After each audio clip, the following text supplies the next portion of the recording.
दोस्तों नमस्कार, स्वागत है आप सभी का अपने चैनल पे accounting by Apte A+A where we get to learn to earn. और मेरा नाम है चारुदत्ता आपटे। दोस्तों मार्केट पिछले 2 हफ्ते से अच्छा चल रहा है, बहुत पॉजिटिव हुआ है। फरवरी ये साल का जो था तभी 18,000 का निफ्टी था, उसके बाद में नीचे जाते जाते 17,000 भी तोड़ दिया। लेकिन अभी कल का जो क्लोजिंग हुआ, मतलब फ्राइडे का जो क्लोजिंग हुआ, उसमें निफ्टी ने वापस दोस्तों 18,000 का जो बॉल पॉइंट फिगर है, एक इम्पॉर्टेंट फिगर है, उसको तोड़ के सब्सटेंशियली उसके ऊपर दोस्तों निफ्टी अभी ट्रेड कर रहा है। आज है दोस्तों 1 ऑफ मई, आज मार्केट बंद है, तो मैंने सोचा चलो आज एक अपना वीडियो बना लेते हैं कि जिसमें हम आगे जाके मार्केट क्या रह सकता है उसके बारे में बात करेंगे, कौन से सेक्टर्स अच्छे करेंगे आगे जाके उसके बारे में बात करेंगे। और दोस्तों और एक रीज़न है ये वीडियो बनाने के पीछे, अपने चैनल को अकाउंटिंग बाय आपटे को आप सभी के सहायता की वजह से आप लोग मेरे चैनल देखते हो, आप लोग मेरा वीडियोस देखते हो, इसीलिए मेरा चैनल एक डिस्टेंस में है।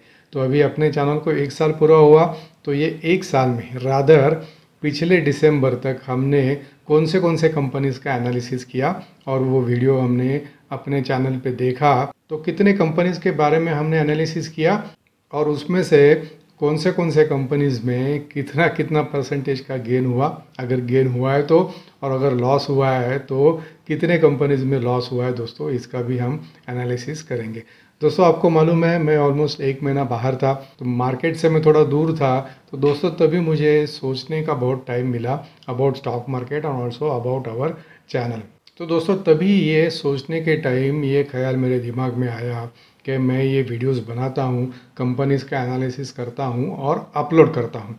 आप में से बहुत से लोग ऐसे हैं कि जो मेरा वीडियो देख के स्टॉक में वो कंपनी में एंट्री करते भी है। तो दोस्तों मेरा एक ही पर्पज़ है कि किसी का नुकसान नहीं होना चाहिए। पैसा अपना हार्ड अर्न्ड है, आपका हो मेरा हो, पैसा पैसा है, बहुत मेहनत से कमाते हैं और वो पैसे में दोस्तों अपना नुकसान नहीं होना चाहिए, यही मेरा पर्पज़ रहता है। और वो नुकसान कभी नहीं होगा दोस्तों जब भी हम सब लोग स्टॉक मार्केट में नॉलेजेबल रहेंगे, कौन सा शेयर अच्छा है और कौन सा शेयर इतना अच्छा नहीं है, और अगर वो अच्छा है तो उसको आइडेंटिफाई कैसे करना है दोस्तों, इसके बारे में हम मेरे वीडियोस में ज़्यादा बात करते हैं, ये आपने अभी नोटिस किया रहेगा। तो दोस्तों वहाँ पे सोचते सोचते मेरे दिमाग में ये ख्याल आया कि ये जो मैं वीडियोस बना रहा हूँ, जो कंपनीज़ का एनालिसिस कर रहा हूँ, उसका फ़ायदा जो मेरे सब्सक्राइबर्स हैं उनको हो रहा है कि नहीं हो रहा है, ये दोस्तों देखना, इसका एनालिसिस करना बहुत ज़रूरी है। मेरे हिसाब से दोस्तों हम ज़िंदगी में जो भी कुछ चीज़ करते हैं उसका एनालिसिस करना, उसके पीछे का पर्पज़ जो है वो पर्पज़ सर्व हो रहा है कि नहीं, वो देखना दोस्तों बहुत ज़रूरी है। तो तभी मैंने सोचा कि मैंने जो भी कंपनीज़ के बारे में एनालिसिस किया है, कितने कंपनीज़ के बारे में एनालिसिस किया है और उसका एज ऑफ नाउ का स्टेटस क्या है, फ़ायदे में है हम लोग या नुकसान में है, ये देखना बहुत ज़रूरी है। और अगर दोस्तों हम लोग अगर उसमें फ़ायदे में है, then it makes sense to continue the analysis and to continue to upload the videos. तो दोस्तों अभी का जो मार्केट है वो मुझे लगता है now market is on a recovery path. 18,000 तो निफ्टी ने क्रॉस कर लिया परसों फ्राइडे को, और आगे जाके भी दोस्तों मार्केट ऐसा ही अच्छा बुलिश रहेगा और 18,500 भी निफ्टी पे हम आगे के 1 से 2 महीने में देख सकते हैं, ये मेरा मानना है। अगले दिवाली तक दोस्तों मार्केट ऐसा ही अच्छा बुलिश अप ट्रेंड पे रहेगा। नो डाउट बीच बीच में थोड़ा नीचे जा सकता है, थोड़ा सा हिकअप्स आ सकता है, लेकिन ओवरऑल जो मार्केट का ट्रेंड है दोस्तों वो आगे दिवाली तक, ये दिवाली तक बुलिश रहेगा। दिवाली के बाद 2024 नज़दीक आएगा तो थोड़ा इलेक्शन का माहौल रहेगा, तो हो सकता है कि उसमें थोड़ा अनसर्टेनिटी मार्केट में वापस आएगा। लेकिन टिल दिस कमिंग दिवाली दोस्तों मुझे लगता है कि मार्केट अच्छा रहेगा, और उसमें भी दोस्तों small caps and mid caps अगर किसी के पास है, और एज ऑफ नो अगर कोई उसमें थोड़ा बहुत लॉस में है दोस्तों, तो उसको अभी लॉस में बेचने में कोई सेंस नहीं है, ऐसा मुझे लगता है, क्योंकि आगे के 4 से 5 महीने जो है वो small cap and mid cap के लिए बहुत अच्छे रहेंगे, ये मेरा मानना है। नो डाउट लार्ज कैप तो अच्छे करेंगे, क्योंकि लार्ज कैप जो है वो मार्केट कैसा भी रहने दो, अच्छा अगर लार्ज कैप अगर कोई स्टॉक है तो वो लॉन्ग टर्म में दोस्तों अच्छा पैसा देता ही है। लेकिन small cap and mid cap जिसमें वोलेटिलिटी ज़्यादा रहता है, ये स्टॉक्स भी दोस्तों आगे के 4 से 5 महीने में अच्छा करेंगे, ये मेरा मानना है। तो अगर किसी के पास शेयर्स है स्मॉल कैप मिड कैप के और अगर वो एज ऑफ नाउ लॉस में है तो उसको कतई ना बेचे, उसको होल्ड करें। आपका जो लॉस है वो मेरे हिसाब से पूरा रिकवर होगा, प्रोवाइडेड जो स्टॉक है वो फंडामेंटली अच्छा हो। सट्टा वाला अगर कोई स्टॉक रहेगा तो उसके बारे में कोई कह नहीं सकता है, लेकिन अगर फंडामेंटली अच्छा स्टॉक है, कंपनी का कर्जा कम है, तो दोस्तों small cap and mid cap में आगे जाके अच्छा रन अप आएगा, ये मेरा मानना है। और अगर हम लोग सेक्टर्स की बात करेंगे दोस्तों, तो सबसे अच्छा सेक्टर जो आगे जाके काम करेगा आगे के 1 से 2 साल में, ये दिवाली तक तो अच्छा करेगा ही करेगा, लेकिन आगे के 1 से 2 साल में अगर कौन सा सेक्टर अच्छा चलेगा तो उसमें दोस्तों मेरे लिए सबसे टॉप पे है रेलवेज़। अगर रेलवेज़ का कोई भी शेयर आपके पास है दोस्तों, तो उसको आगे के 1 2 3 जितना आप होल्ड कर सकते हो उतना होल्ड कीजिएगा, आपको मल्टी बैगर रिटर्न्स उसमें मिलेंगे, ये मेरा मानना है। ऑफ कोर्स प्रॉफिट तो बुक करना ही है, मैं हमेशा बोलता हूँ time to time profit book करना चाहिए, थोड़ा थोड़ा करके प्रॉफिट बुक कर सकते हैं। जैसे मैं बोलता हूँ दोस्तों हमेशा कि शेयर्स को एक्यूमुलेट कैसा करना है, तो राहुल द्रविड़, वीवीएस लक्ष्मण जैसे एक्यूमुलेट करना है धीरे धीरे, वैसे अभी अगर कोई शेयर आपके पास प्रॉफिट में है तो उसको धीरे धीरे करके बेचिए, लमसम में मत बेचिए, थोड़ा थोड़ा करके निकालते जाइए, प्रॉफिट बुक करते रहिए। मार्केट अगर वोलाटाइल रहा, शेयर का भाव वही शेयर का भाव अगर नीचे चला गया वापस, तो वापस उसको खरीदिए, लेकिन एक साथ पूरा मत बेचिए, थोड़ा थोड़ा करके बेचिए। तो रेलवेज दोस्तों सबसे अच्छा करेगा, उसके बाद में जो ट्रैवल रिलेटेड स्टॉक्स है वो अच्छे करेंगे, होटल इंडस्ट्री वाले स्टॉक्स अच्छे करेंगे, और सबसे इम्पॉर्टेंट चीज़ दोस्तों जो रिटेल वाले स्टॉक्स हैं, मतलब शॉपर स्टॉप हो, स्पेंसर हो, डीमार्ट हो, ये दोस्तों आगे जाके अभी अच्छा करेंगे, ये मेरा मानना है। तो ये सेक्टर्स में अगर किसी का कोई आइडेंटिफाइड या अच्छा चाहिए स्टॉक है तो उसमें एज ऑफ नाउ भी दोस्तों एंट्री कर सकते हैं। इसके बावजूद दोस्तों जो आईटी स्टॉक्स है जो अभी पीटी हुए हैं बिकॉज ऑफ इन्फोसिस रिजल्ट्स, वो स्टॉक भी दोस्तों आगे के 1 से 2 साल के लिए एक्यूमुलेट कर सकते हैं। पर्टिकुलरली उसमें विप्रो और इन्फोसिस, उसके ऊपर मेरा भरोसा ज़्यादा है, लेकिन एक ही समय पे बाय नहीं करना है। All these are SIP stock, धीरे धीरे करके दोस्तों इसमें बाय करना चाहिए। कुछ दिन पहले हमने रिलायंस के ऊपर भी वीडियो बनाया था, तो रिलायंस अभी दोस्तों 2400 है, हमने जब भी वीडियो बनाया था तभी कुछ 2250 या 2300 रुपये के आसपास था, अभी 2400 है। लेकिन एज ऑफ नाउ ऑल्सो दोस्तों रिलायंस में धीरे धीरे करके बाय कर सकते हैं। मेरा खुद का एसआईपी उसमें चालू है। उसका जो डीमर्जर का जो स्टोरी है, रिलायंस जियो फाइनेंशियल सर्विसेज का जो स्टोरी है, और आगे जाके retail business, petrochemical business, IT business, फिर उनका जो एंटरटेनमेंट बिजनेस है, उसमें भी दोस्तों आगे जाके उनका डीमर्जर हो सकता है। तो रिलायंस को बाय करना है डीमर्जर स्टोरी के लिए। और जैसे मैंने मेरे वो वीडियो में बोला था कि रिलायंस का मैक्सिमम अप्रिसिएशन जो होता है दोस्तों वो इवेंट होने के बाद होता है। मतलब रिलायंस का बोनस का मैंने वो वीडियो में बात किया था, राइट्स इशू का मैंने बात किया था, तो इवेंट होने के बाद 1 या 1.5 महीने के बाद दोस्तों सब्सटेंशियल गेन रिलायंस के स्टॉक में होता है। ये मेरा खुद का एनालिसिस है। तो रिलायंस में भी दोस्तों धीरे धीरे करके एज ए एसआईपी शेयर को एक्यूमुलेट कर सकते हैं। तो चलिए, हमने पिछले साल में, मतलब जब भी चैनल शुरू किया तभी से दिसंबर 2022 तक कितने कंपनीज़ का एनालिसिस किया और उसमें कितने कंपनीज़ में फ़ायदा हुआ और कितने कंपनीज़ में नुकसान हुआ, ये दोस्तों हम लोग देखते हैं। तो दोस्तों वो जो 7-8 महीने का पीरियड था उसमें हमने ऑलमोस्ट 23 कंपनीज़ का एनालिसिस करके वो 23 कंपनीज़ के वीडियोस हमने अपलोड किए हुए हैं ऑन आवर चैनल। तो दोस्तों 23 में से 22 स्टॉक ऐसे है कि जिसमें कुछ ना कुछ हमको फ़ायदा हुआ है। 1% से लेके 73% तक दोस्तों इसमें एप्रिसिएशन हुआ है। सबसे ज़्यादा जो बेनिफिट हुआ दोस्तों वो वेस्ट कोस्ट पेपर करके एक कंपनी है, उसमें हुआ था। मैंने एक पेपर इंडस्ट्री के ऊपर वीडियो बनाया था, जब भी गवर्नमेंट ने सिंगल यूज़ प्लास्टिक को बैन किया था तभी मैंने ये वीडियो बनाया था दोस्तों। उसमें हमने 3 कंपनीज़ के बारे में बात की थी। रुचिरा पेपर के बारे में बात की थी, आंध्रा पेपर के बारे में बात की थी, जेके पेपर के बारे में बात की थी और वेस्ट कोस्ट पेपर के बारे में बात की थी। तो वेस्ट कोस्ट पेपर में दोस्तों 73% का गेन तभी से अभी हुआ है। आंध्रा पेपर में 50% का गेन तभी से अभी दिखता है। पावर फाइनेंस कॉर्पोरेशन के बारे में बात की थी, उसमें दोस्तों 74% का गेन है। तभी 102 का भाव था, अभी 164 का भाव है। और उसमें दोस्तों सब्सटेंशियल डिविडेंड भी 2 या 3 बार डिविडेंड भी मिला है। और ITC, जब भी मैंने ITC का वीडियो बनाया था तभी मैंने ITC का फुल फॉर्म बोला था, आई ट्रस्ट दिस कंपनी। तो ITC में दोस्तों ऑलमोस्ट 57% का गेन हुआ है। अभी ये जो मैंने गेन कैलकुलेट किया है वो फ्राइडे का क्लोजिंग प्राइस है, और जो डिविडेंड इनकम हुआ है वो भी मैंने दोस्तों इसमें जोड़ा है, क्योंकि अगर किसी ने स्टॉक होल्ड किया है तो नेचुरली उनको इसका डिविडेंड भी मिला रहेगा, तो इसीलिए मैंने डिविडेंड भी इसमें ऐड किया हुआ है। तो दोस्तों क्विकली कौन से शेयर्स का हमने एनालिसिस किया था और तभी क्या भाव था और अभी के भाव के हिसाब से कितना अप्रिसिएशन हुआ है वो हम लोग क्विकली दोस्तों देखते हैं। और फाइनेंस कॉर्पोरेशन, जैसे मैंने अभी बोला, 74% का गेन है। West Coast Paper 73%, ITC 57%, Andhra Paper 50%, हुडको 36%, ONGC 33%, GAIL 31%, JK Paper 30%, REC 28%, Power Grid 26%, Vedanta 23%, Suzlon 22%, IRFC 18%, Tata Steel 16%, Bajaj Auto 16%, TCS 10%, Ruchira Paper 8%, Yes Bank 7%, IEX 4%, Samvardhana Motherson 3%, IOC 3%, Zomato as of now दोस्तों उसमें कुछ गेन नहीं है। जो रेट में हमने एनालिसिस किया था वही रेट अभी चालू है, लेकिन जोमेटो में आगे क्या होगा इसके बारे में हम 2 मिनट के लिए बात करेंगे आगे जाके। और वेल्सपन दोस्तों, वेल्सपन एंटरप्राइजेस का शेयर था जो 166 पे मैंने एनालिसिस किया था। एज ऑफ नाउ उसका भाव दोस्तों 145 है। 7 रुपये का उसमें डिविडेंड भी मैंने जोड़ा है। तो खाली वेल्सपन एंटरप्राइजेस में दोस्तों 10% का लॉस है, लेकिन आगे जाके दोस्तों ये लॉस रिकवर होगा। लेकिन दोस्तों तो भी 220 के ऊपर इसका बायबैक भी आया था, तो अगर किसी ने बायबैक में पार्टिसिपेट किया है, दो स्टैटिस्टिकली वेल्सपन अभी 10% लॉस में दिख रहा है, लेकिन वेल्सपन भी दोस्तों 0-0 हुआ है।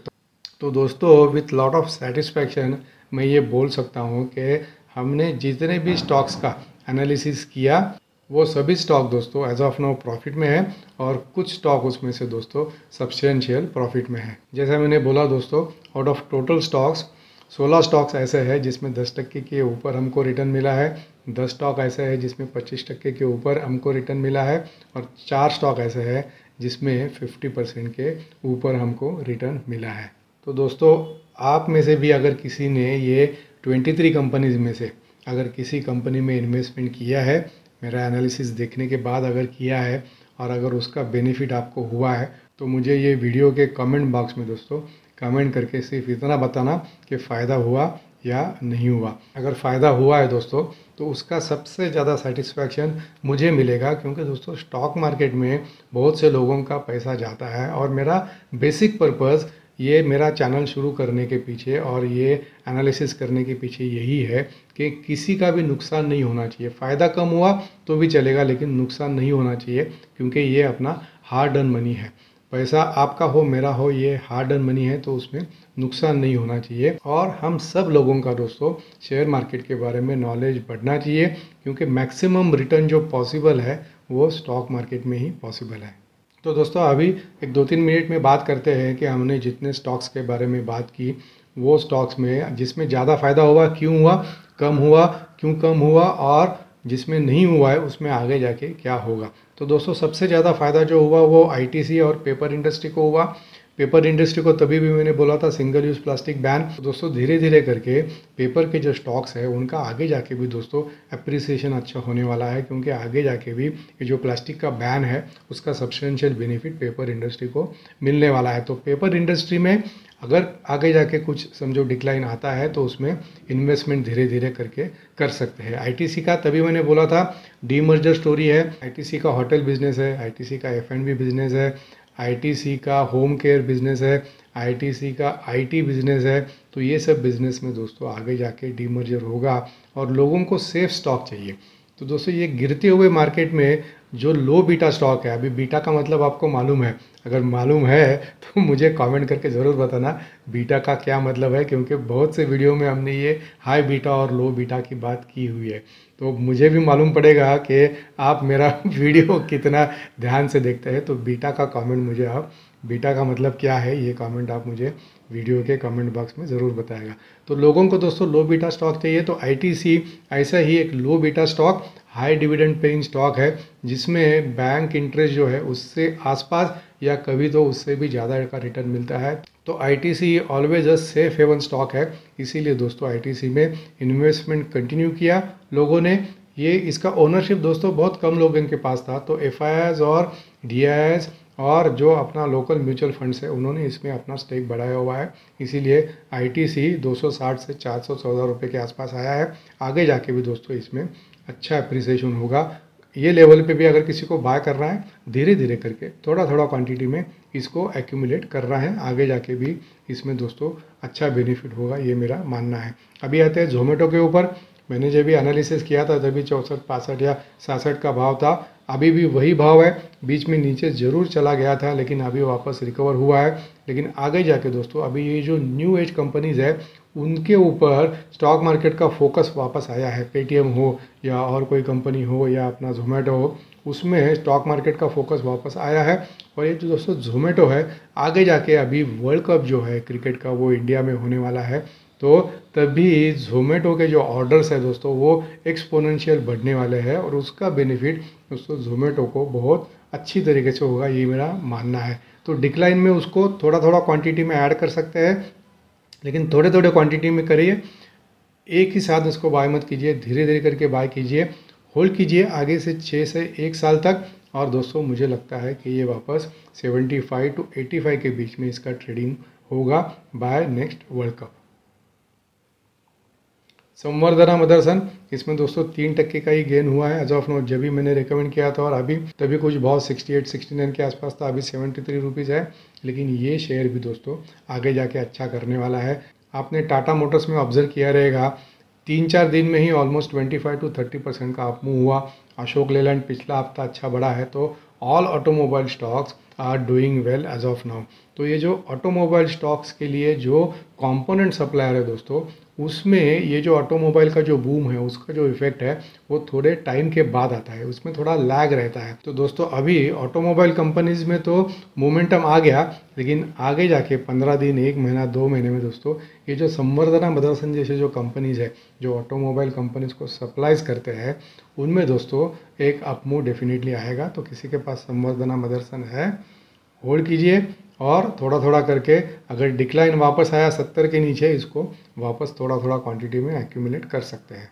और फिर दोस्तों पीएफसी हो, गेल हो, ओएनजीसी हो, आरईसी हो, ये शेयर के बारे में तो क्या कहने। ये शेयर दोस्तों किसी भी लेवल पे अच्छा है क्योंकि उनका जो डिविडेंड यील्ड है वो इटसेल्फ 8 to 9% के ऊपर है। तो दोस्तों डिक्लाइन में ऐसे जो गवर्नमेंट कंपनीज है उनमें हमेशा बाय करते ही रहना है, कंटिन्यूस बेसिस पे उनको बाय करते ही रहना है, time to time no doubt profit book करना है। मतलब अगर पीएफसी एज ऑफ नो किसी के पास है, 100 शेयर है, 25 शेयर बेचो, 1 महीने के बाद और 25 शेयर बेचो, थोड़ा सा प्रॉफिट बुक करो, आपका जो बाइंग का रेंज है वो नीचे आएगा और डिक्लाइन में इसको वापस खरीदो। अभी दोस्तों last but not least IOC के बारे में बात करते हैं। आईओसी में सिर्फ 3% का गेन एज ऑफ नो दिखता है।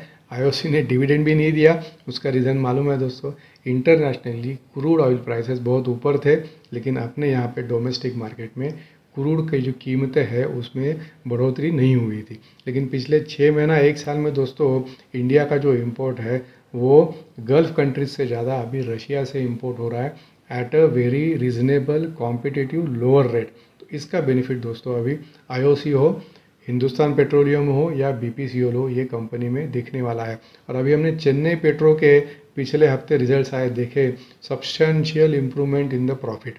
वही दोस्तों इम्प्रूवमेंट आईओसी जैसे शेयर में, बीपीसीएल हो, हिंदुस्तान पेट्रोलियम हो, इनमें हमको देखने के लिए मिलेंगे।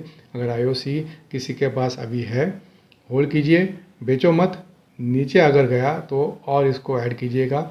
आगे का जो 6 महीने से 1 साल है दोस्तों, ये जो ऑयल मार्केटिंग कंपनीज है they would be again back to limelight, उनमें अच्छा अप्रिसिएशन होगा। तो दोस्तों ये था अपना आज का video. Out of 23 analyse stock सिर्फ एक स्टॉक वेल्सपन, इसमें थोड़ा सा लॉस है, लेकिन बाकी सब स्टॉक दोस्तों प्रॉफिट में है। तो अच्छा हुआ कि मैंने कौन से वीडियोस का एनालिसिस किया था, उसका एनालिसिस करके ये फीडबैक मैं आपको दे रहा हूँ। तो दोस्तों मुझे ऐसा लगता है कि अपना एनालिसिस आगे भी जारी रखना चाहिए। आपको क्या लगता है ये मुझे कमेंट बॉक्स में कमेंट करके ज़रूर बताना। तो दोस्तों ये था अपना आज का वीडियो थोड़ा लंबा हुआ है तो वीडियो को अभी यही ख़त्म करता हूँ। आगे जाके भी दोस्तों 4-5 कंपनीज अभी मेरे रडार पे है जिसका मेरा एनालिसिस चालू है। जैसे ही मेरा एनालिसिस कंप्लीट होगा मैं वो कंपनीज आपके सामने लेके आऊँगा। तो हैप्पी इन्वेस्टिंग, स्टे इन्वेस्टेड।